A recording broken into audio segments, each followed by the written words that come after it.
On November 25, 1120, the heir to England drowned, and historians spent 900 years blaming the wrong cause.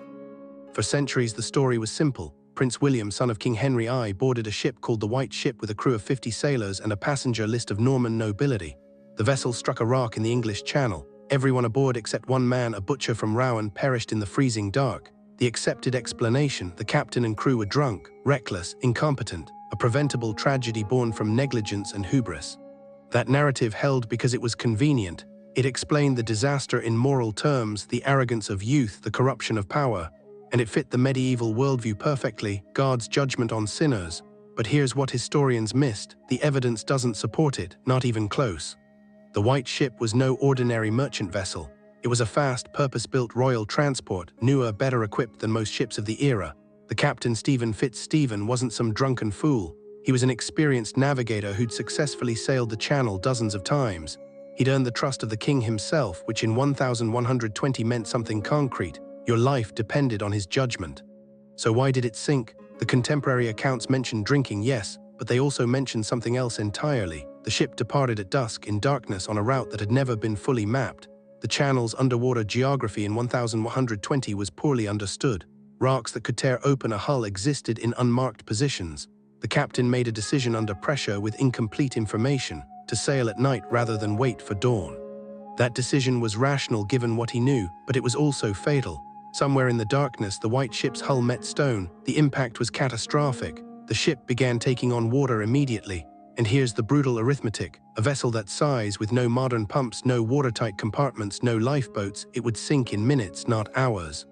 140 people died that night, not 50 as some accounts claim, 140. Among them Prince William, age 17, his sister Princess Matilda, dozens of Norman barons, the heir to the English throne, gone in under 10 minutes. But here's where the real story diverges from what you've read. The drunk captain narrative emerged not because it was true, but because it was politically useful.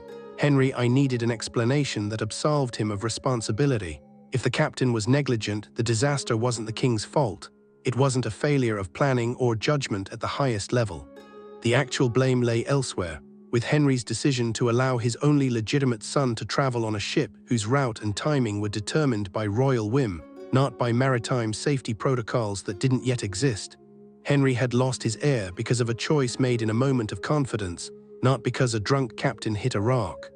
The consequences were immediate and brutal. Henry I had no other legitimate sons. The succession was in chaos. For 15 years, the Norman elite tore itself apart over who would wear the crown.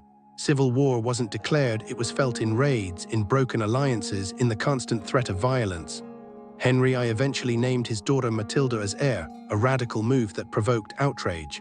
When he died in 1135, his nephew Stephen seized the throne instead. The result: 20 years of civil war, economic collapse, and the near destruction of Norman England.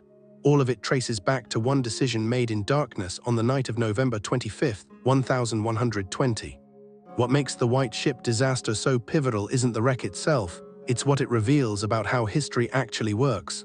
One man made a call. He had incomplete information. He chose speed over caution. And that choice cascaded through decades, reshaping a kingdom. The captain's decision wasn't evil. It wasn't even obviously wrong by the standards of the time.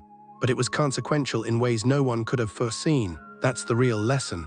History isn't shaped by villains and heroes. It's shaped by ordinary people making reasonable choices under pressure, then living with the fallout they never anticipated. Subscribe, because the maritime disasters that changed the world aren't always the ones you've heard of. And the real story is always stranger than the legend. Subscribe, because the maritime disasters that changed the world aren't always the ones you've heard of, and the real story is always stranger than the legend.